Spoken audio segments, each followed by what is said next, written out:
Many people fake who they are. They're mad at you one day, happy the next. They're your best friends, they're your enemies. It's like they're imposters. Let me tell you the story of possibly one of the greatest imposters.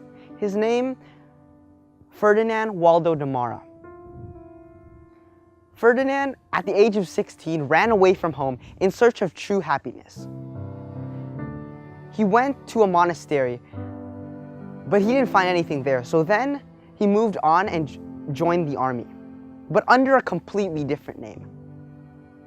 Then he joined the Navy, but in the Navy he didn't get to the rank that he wanted, so he faked his suicide.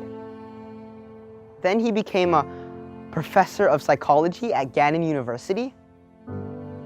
But again, he couldn't find any happiness. So he chose to rise the stakes even higher.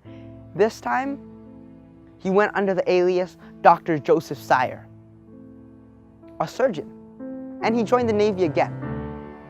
Soon he found himself on a battleship, and he also realized he was the only surgeon on the battleship.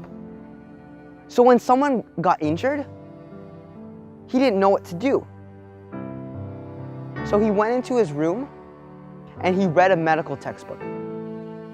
He closed it up, he went out and he performed the surgery, and it was successful. And this didn't happen once. This didn't happen twice. This didn't happen 3 times. It happened 16 times, and every single time he was successful. After that, the Navy soon found out that he was a fake, and they discharged him. But they didn't press any charges because he was a great help.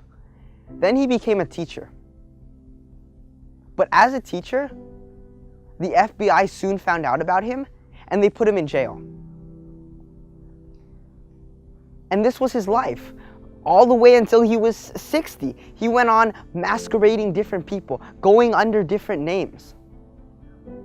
See, he was an imposter. And when he was old, an interviewer asked him, "Did you ever find true happiness?" And his reply was no. See, the reason why he never found true happiness was because he was looking in all the wrong places. Now, let me tell you of the parable found in Matthew 25, verses 31 through 46. See, this is the parable of the sheep and the goats. It goes something like this. Jesus is a shepherd, and in the flock, there's sheep and there's goats. The sheep, they love the shepherd with all their heart, but the goats, they follow, but with their heart, they love themselves. See, they're stubborn.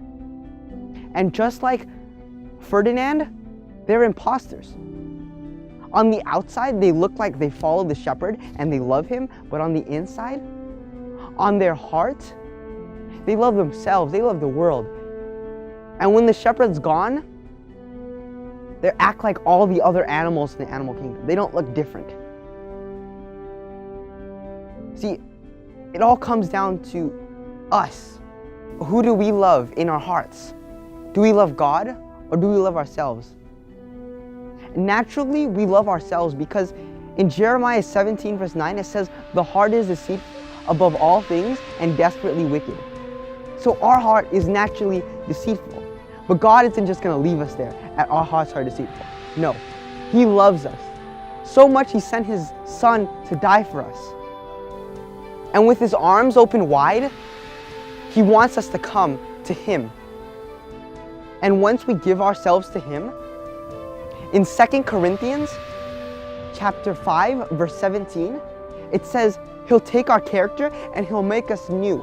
We won't be that old person we were before. See, this time, we don't show it on the outside that we just love God. On the inside also we love God. We forget about ourselves. We don't have to be imposters anymore. We don't have to be like Ferdinand, who is always being an imposter, just like the goats as well. See, it all comes down to who we love. Do we love ourselves or do we love God?